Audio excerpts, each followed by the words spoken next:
Wow. Hey, it's Tuesday.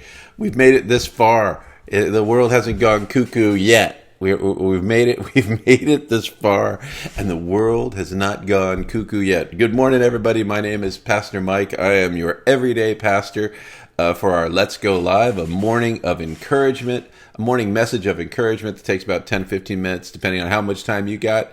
And we get together, chat a little bit, share a little bit, laugh a little bit, and maybe just get our day going the best way possible, with a smile, with some hope, and with something to share. So good morning, everybody. I'm so glad you're with me here this morning on the Let's Go. It is another really, really good day. It is. It really is a good day. So as always, I got to get my stuff ready as we're getting into this. So I got to click around a few times and see what's going on.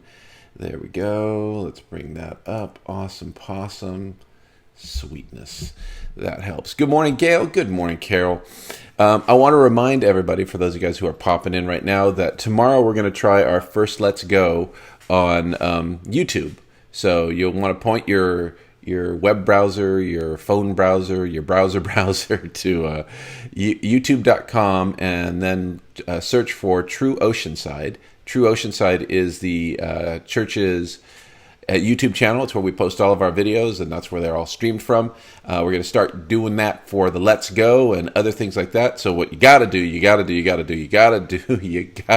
this is that you got to like and you got to subscribe and you got to hit that little bell. You got to like, subscribe, and hit the bell. Like, subscribe, you can hit the bell. You're going to hear that a lot.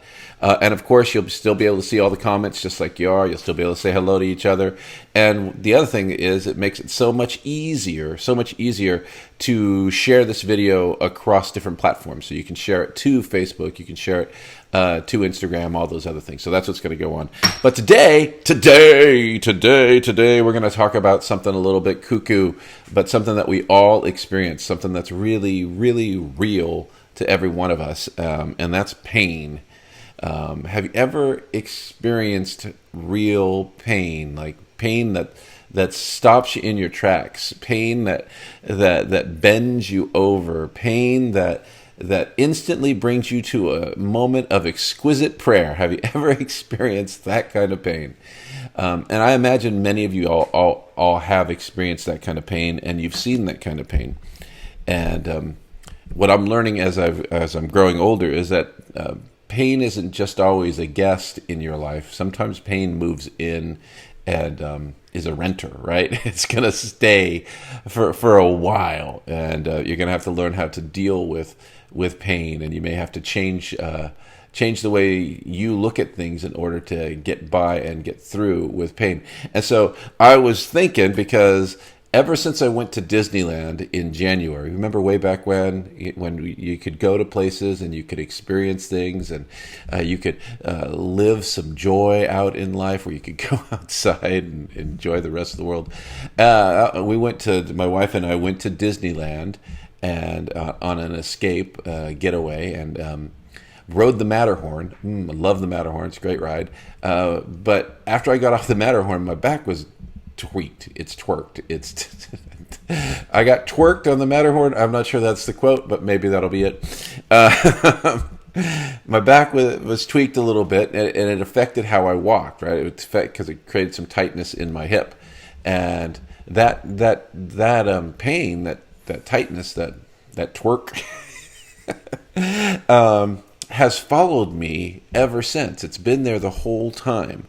And some days it's worse, and some days it's really worse, and other days, with the help of copious amounts of Tylenol and muscle relaxants, it goes away. But ever since then, I've been visited by a regular guest called Uncle Pain that comes into my life, and he just makes me feel like I'm old, because I don't feel loose, I don't feel fast, I don't feel any of those things anymore. And so I had to get a mindset. I had to learn how to think about pain in a really different way. Good morning, Colette. Good morning, Tiffany. Good morning, Carol. Good morning, Gail. I had to start thinking about how I experienced that pain differently, and I was doing fantastic. I was absolutely doing fantastic with this technique until I hurt my shoulder. And my twerking back decided to invite its pokey friend, who was a horse, in my house, and so now I've got two pain points. Good morning, Phyllis. Two pain points at the same time, and that's too many. So here's what I was doing for one pain point, and I'm trying to figure out how to do it for two. Is the first thing is I'm recognizing it, right? So you don't just deny that you're in pain. You recognize that you're feeling something, and what you're feeling is really, really uncomfortable. It's really, really uncomfortable. So you even heard me start describing it. It's like I will think about that pain point, and instead of just calling it pain, I will kind of figure out how to be more specific about what it is, what it feels like. Is it a heat? Is it a stab? Is it a poke? What is it, right? So you're able to describe it a lot clearer, because now what you're doing is you're analyzing it. You're really thinking about your pain point. You're really thinking about it. Because, well, instead of just calling it pain, saying I'm in pain, say, well, I have some tightness. Because that's what I would say. I have tightness in my hip. And I'm not sure where that's coming from. I'm not sure why that's coming, but we'll figure it out. And for my shoulder, I would say I have some stuckness, right? So you just learn how to describe the pain a little bit better. It doesn't necessarily make it go all the way, but it makes your brain figure how to think about it a little bit differently. You're able to process it with some details. The second thing I do is I go, okay, that hurts. This shoulder is the one that hurts. And so what I'll try to do is I'll try to divert my attention to the other shoulder. And I go, oh, all right, I can loosen that up. I can relax. And by focusing my attention, my mental attention to something else, all of a sudden I find that the other pain point begins to go away. It's weird. I mean, the power of your thought process and your focal process is so, well, powerful. Duh. No genius statement there. If you focus on it, you're going to notice everything about it. If you're able to go, okay, it's tight and it hurts. Okay, good. I'm moving on to the next thing. It's crazy what your brain does. Your brain minimizes it. It's so crazy. And then you go on. And then I go and look for other things that are more pleasant or more interesting in my life to pay attention to. So, but I will give you this. There are real moments when the pain that you experience is life-stopping, absolutely life-stopping. And it's just all about breathing and not cussing at seagulls. Because I was just with Amy it was last week. It was last week we were on the paddle boards and we were getting in at the dock. The easiest place to put your paddle board in and start your paddleboarding experience. It should be great, should be simple, should be easy. Amy's like, boop, I'm on, and she's paddling away. And I said, just hold on 1 second. It's going to take me a second to get on this giant piece of foam. And I got on, and I was kind of balanced, and I was starting to move, and then I just went right off the side of the thing, And in doing so, it's when I suddenly moved my shoulder that I experienced lots of pain. It's like quick movements, and it was such exquisite tightness, such exquisite. I couldn't not focus my attention to anything else away from it. So all I was is here I am half in the water, and it looks like I'm literally praying over my paddleboard for about 3 minutes as I'm waiting for this wave of pain to pass. Trying to get my brain onto something else. Good morning, Phyllis. I'm so glad you're hanging out with us this morning. I thought I saw pictures of Mama Linda in there. And so I was waiting for that pain point to pass, and it took a while, and Amy's like, what's your deal? What's your problem? Get on your board. And I'm like, relax. Because at that moment, if I had two arms, I would have broke my paddleboard over my knee because I was so frustrated. It was so painful. Though the other thing I can remind you to do is when you experience pain, when you experience real pain, when you experience that show-stopping, life-pausing pain, close your eyes, recognize it, try to get your mind to think about something else, and then try to find something positive, a favorite place, your escape place, your moment. I would normally say go to the beach, like that's my normal go-to, but I was at the beach at the time, and I was like, oh, come on, you're going to take the beach away from me as my mental escape from the pain. But those are things that I do that work for me. And of course, I'm doing my exercises that my physical therapist wife tells me I have to do. She actually didn't think I was doing them. Good morning, Mom. Um, and I showed her my setup. I showed her my setup in the garage, and she's like, "Oh, yeah, I guess you are doing them." So there, Amy. I am doing my exercises, but they still hurt. So, and she hasn't fixed me yet. So if you experience any kind of regular pain without giving away too many details, put some of that in the comments. Share what you experience in the comments, so we can be praying for you and praying with you. Remind yourself and remind other folks that, why am I saying is not in my vocabulary. I am not an sayer. I'm an sayer. Remind yourselves that we will be on YouTube tomorrow. So tomorrow morning we'll be doing our first broadcast to YouTube at True Oceanside. So youtube.com, and then search for True Oceanside. I don't know if we have a name for the channel, if it gives us a specific name or anything else like that. It's just search for True Space Oceanside. True Space Oceanside. You'll find my face. You'll see Liz. You'll see the church. All those are up there. Click like, subscribe, and wait for the next live video at 8 o'clock tomorrow morning. 8 o'clock tomorrow morning. Super excited that we're gonna do this. I'm super excited about the series that we're currently teaching at church, which is called The Point of It All, as we finish the Gospel of John. And right now we are in what most people would say is the Passion of the Christ, the last hours of Jesus' life. And it is, John 19 is a powerful, powerful chapter in that gospel. I encourage you guys to read it ahead of time, because it's just amazing. The type of love that was shown for us, and the type of pain that Jesus went through for us, and the fact that he didn't run from it, he didn't fight it, he went through it so that you and I could have a better and a repaired relationship with God. Actually, put our relationship back with God the way it's supposed to be. And so pain is part of our story. As a matter of fact, pain is one of those things that most of us go, I thought when I would follow Jesus, my life would be perfect and everything would go, hunky-dory. It would be all butterflies, rainbows, and unicorns.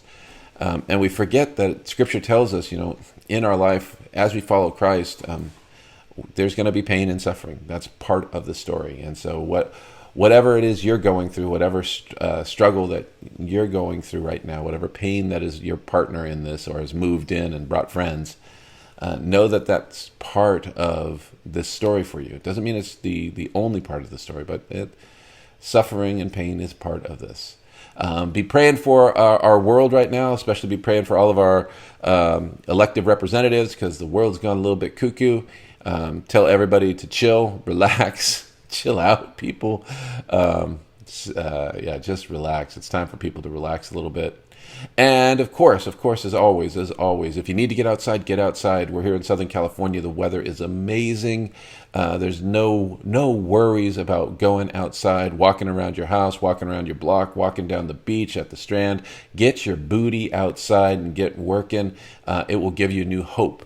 Now, if you're comfortable with this, if you're comfortable enough with this, gather with some friends. Sit distant, drink some wine, have a meal together, order your food out, have someone deliver your pizza, or order 2 pizzas and then just sit with friends and sit out with socially distance. But you got to start getting together. This is done. I'm done with this extreme social distancing. You cannot go on for another 2 years living the way that so many people are living. You have to find ways around this and to maintain relationship.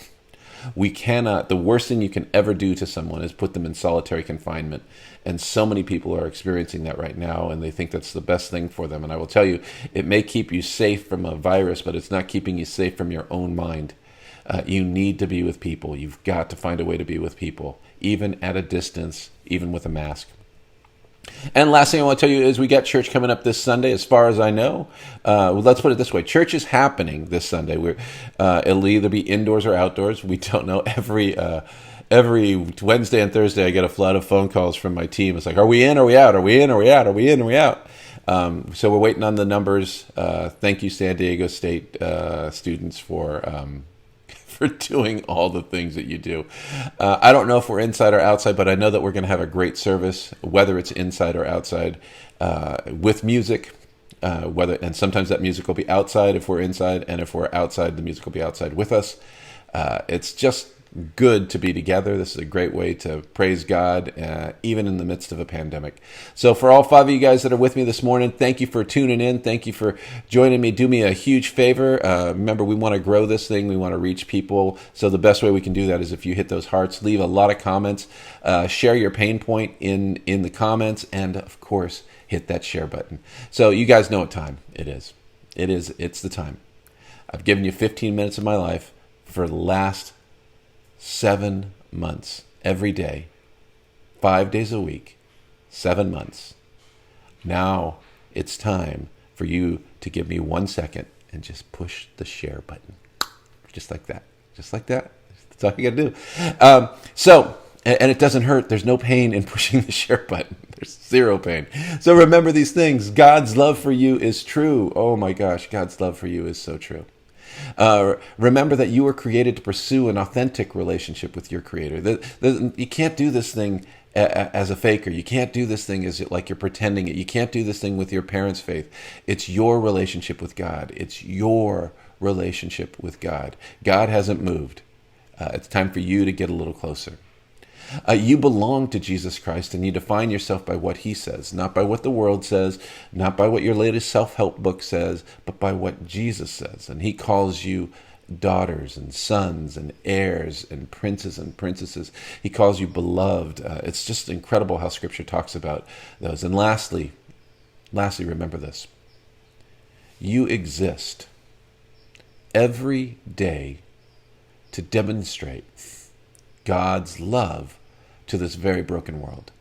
That's why you're here, to show the world the love of God. So I just got to encourage you to do that, to get out there, however you can do that, whether it's through great, crazy live videos like this, or by going out and smiling at people at Costco, or by going through the drive-thru at your local restaurant and paying for the car behind you. That's an awesome trend. And just say to the person at the window, I'm doing it because I love Oceanside. This is for Oceanside. I do this because it's for Oceanside.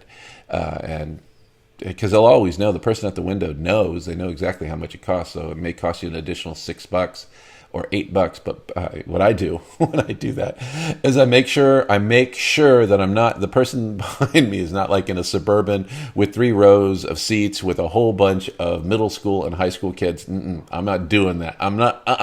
I ain't doing that. But if I see a grandma in her car behind me and I think she's ordered an Egg McMuffin, I'm buying it for her. So get out there, team, share some joy. And remember, God's love for you is true. So let's go.